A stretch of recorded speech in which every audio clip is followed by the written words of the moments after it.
பெருந்துறை சிஐடியை பொறுத்தவரை நான் எக்ஸ்பிளைன் பண்ணியிருக்கேன். முதல்ல போடும்போது டெக்னிக்கலாக குவாலிஃபைடு ஆகலை அங்கே இருக்கிறவங்க. அதனால் அந்த கன்சல்டன்ட் வச்சு அதை கொஞ்சம் ஒழுங்கு பண்ணி மறுபடியும் கால்ஃபார் பண்ணாங்க. யூஸ்வலாக 1 மாதம் 30 நாள் டைம் கொடுப்பாங்க. இப்போ 15 நாள் மட்டும் டைம் கொடுத்தாங்க. ஏன்னா ஏற்கனவே எல்லாத்துக்கும் அதை பற்றி தெரியுங்கிறதுனால 15 நாள் டைம் கொடுத்து அது 8ஆம் தேதியோடு முடிஞ்சிடுச்சு. இப்போ டெக்னிக்கல் ஓப்பன் பண்ணியிருக்காங்களாட்டிருக்கு. இதிலிருந்து அந்த 8ஆம் தேதியிலேருந்து ஒரு 10 நாளைக்குள்ளே அதை ஃபினிஷ் பண்ணி கொடுத்துருவோம். அதுக்கு பின்னாடி ஒர்க் ஆரம்பிக்கிறது தான் அப்படின்னு சொல்லியிருக்காங்க. அதுக்குள்ளே அது முடியும்னு தான் நாங்கள் எதிர்பார்த்துட்ருக்குறோம். ஏன்னா அது மிக ஒரு டெக்னிக்கலான வேலைங்கிறதுனால மிக கேர்ஃபுல்லாக பண்ணணும். இல்லைனாக்கா அது ஒரு ஃபெயிலியர் ஆகிடும் அப்படிங்கிற மாதிரி அதிகாரிகள் ஃபீல் பண்ணதுனால தான் இவ்வளவு நடவடிக்கை எடுத்து பண்ணிகிட்ருக்காங்க. அது இல்லாமல் 2 மீட்டர் அங்கே வைப்பதற்கான நடவடிக்கை எடுத்து அந்த மீட்டர் போல் தயார் நிலையில் இருக்கிறது. அது இப்போது திறந்தாக்கா அது அந்த மக்களுக்கு ஒரு பாதுகாப்பாக அவர்கள் கவனித்துக் கொள்வதற்கான வாய்ப்பை அது கொடுக்கும். சார், அதிமுக பிஜேபி நாங்கள் எப்படியும் பார்க்கல. எங்களுது நல்லா பண்ணிகிட்ருக்குறோம். எங்களுது நல்லா இருக்குது. நாங்கள் அதை தான் பார்த்துட்ருக்கோம்.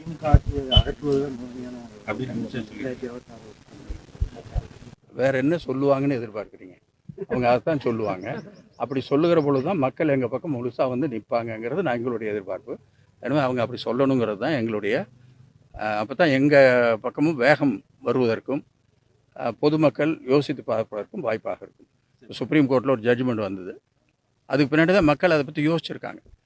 இன்றைக்கு அவர் தளபதியினுடைய அந்த ஆட்சிக்கு உச்சநீதிமன்றமே ஒரு சர்டிஃபிகேட் கொடுத்த மாதிரி இங்கே இருக்கிற கவர்னர் கையெழுத்து போடலைங்கிறத பண்ணிட்டு அந்த அரசாங்கம் சரியாக தான் செயல்படுகிறது, சரியாக செய்கிறது என்பதற்கு அந்த சுப்ரீம் கோர்ட்டினுடைய ஜட்ஜ்மெண்ட்டே பெரிய ஒரு ஆதாரம்.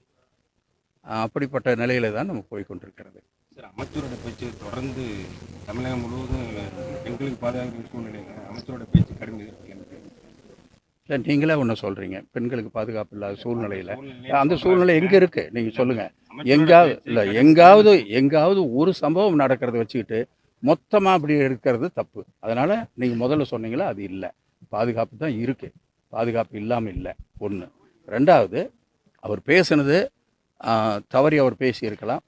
அதில் முதலமைச்சர் அவர்கள் அவர் என்ன அதற்கு ஒரு எல்லோருக்கும் உண்டான ஒரு எச்சரிக்கையாக நடந்திருக்கிறது. வேண்டுமென்றே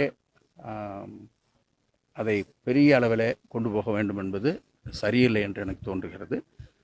அது பேசுனதை ரைட்டுன்னு சொல்லலை, ஆனால் அதற்கான நடவடிக்கை மாண்பு முதலமைச்சர் அவர்கள் எடுத்திருக்கிறார் என்பதில் யாருக்கும் எந்த மாறுபட்ட கருத்தும் இருக்காது.